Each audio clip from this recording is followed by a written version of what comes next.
রাজ্যে নেশা সামগ্রীর রমরমা। প্রতিনিয়তই রাজ্যে নেশা সামগ্রীর পাচার যেন কমছে না। একদিকে যখন রাজ্যের মুখ্যমন্ত্রী নেশার বিরুদ্ধে যুদ্ধ ঘোষণা করছে, ঠিক অন্যদিকে রাজ্যের মুখ্যমন্ত্রীর সেই বার্তাকে একেবারে তোয়াক্কা না করে প্রতিনিয়ত রাজ্যের আনাচে কানাচে নেশা সামগ্রী আদান প্রদান চলছে। কোথাও বাসে, কোথাও ট্রেনে, এমনকি যাত্রীবাহী অটোতে করেও এবার নেশা সামগ্রী পাচার করা হচ্ছে। তবে এবার যাত্রীবাহী অটোতে গাঁজা পাচারের সময় রামনগর পাগলিবাড়ি সড়কে অটো গাড়িতে তল্লাশিতে উদ্ধার হয় বস্তাবন্দি বিপুল গাঁজা। বিশ্রামগঞ্জ থানার পুলিশ অভিযুক্ত গাড়ির চালক দীপক সরকারকে আটক করেছে। ঘটনাস্থলে বিশালগড় পুলিশ আধিকারিক বিকাশ সিন্ধিয়া উপস্থিত হয়েছে।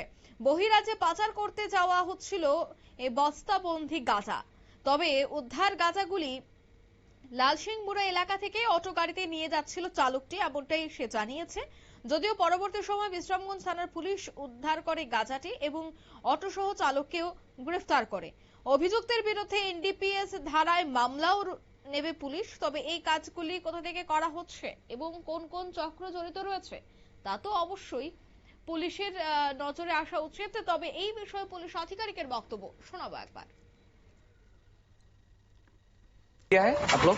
ये रामनगर से पागली जाने वाले रोड पे आज विश्रामगंज थाना की जो मोबाइल पार्टी होती है, तो रूटीन चेकिंग के दौरान उन्होंने एक ऑटो को देखा और पुलिस की गाड़ी को देखते हुए ऑटो का ड्राइवर ऑटो को छोड़ करके भाग गया।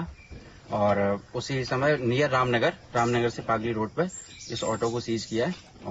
और उस ऑटो में 2 बैग कैनबिस के मिले हैं, जिसका अराउंड वेट 39.5 kg है। और ऑटो का नंबर है DR078292। सर ऑटो कहाँ का है? जो अभी चेक किया है हम लोगों ने अपने पीओएस मशीन में, उसके अकॉर्डिंग ऑटो मधुपुर एरिया में एक ऑनर है दीपक सरकार, उनसे बिलोंग करता है। सर जो गाजा सेमी मैंने कहना मार्केट प्राइस यहाँ अराउंड 2000 रुपए केजी के अराउंड है। আপনারা শুনলেন পুলিশ আধিকারিকের বক্তব্য। এক বস্তাবন্দি সেখানে গাঁজা উদ্ধার করা হয়েছে আর গাড়ির চালককেও গ্রেফতার করা হয়েছে। আমরা প্রতিনিয়ত গাঁজা বা অন্যান্য নেশা সামগ্রী পাচারে উদ্ধার করতে পেরেছে পুলিশ। এ ধরনের সংক্রান্ত প্রায় 2 থেকে 3টি খবর প্রতিনিয়তই আমরা পরিবেশন করে থাকি এবং সংবাদ শিরোনামে উঠে আসে। কিন্তু এই ধরনের খবর সংবাদ শিরোনামে উঠে আসা প্রতিদিন 2 থেকে 3 জায়গায় মোটা অঙ্কের গাঁজা উদ্ধার হয় বা নেশা সামগ্রী উদ্ধার হয়, তারপরেও কেন কমছে না গাঁজা কারবারি?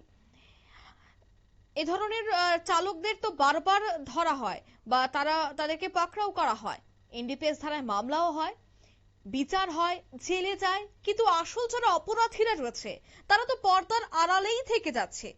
আর ঠিক সেই জায়গাতেই প্রশ্ন উঠছে, আদৌ কি বিচার হচ্ছে? মাদক সিন্ডিকেটের এই হাইটেক রূপ দেখে কিন্তু ঘুম উঠছে রাজ্যবাসীর।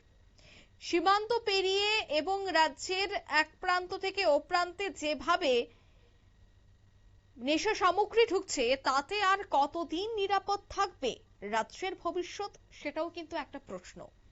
অন্যদিকে প্রশ্ন থেকে যাচ্ছে যে ভিন্ন রাজ্য থেকে আসা এই মারণ নেশা বা রাজ্য থেকে ভিন্ন রাজ্যে যাওয়া এই মারণ নেশার গ্রাসে ধ্বংস হতে চলেছে বর্তমান প্রজন্ম।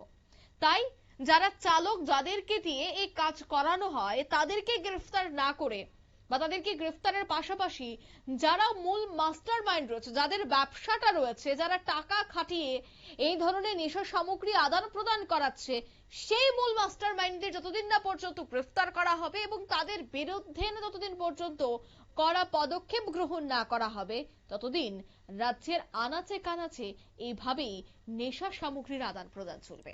নিয়ে নিচ্ছে ছোট্ট একটি বিজ্ঞাপন বিরতি, সঙ্গে থাকুন।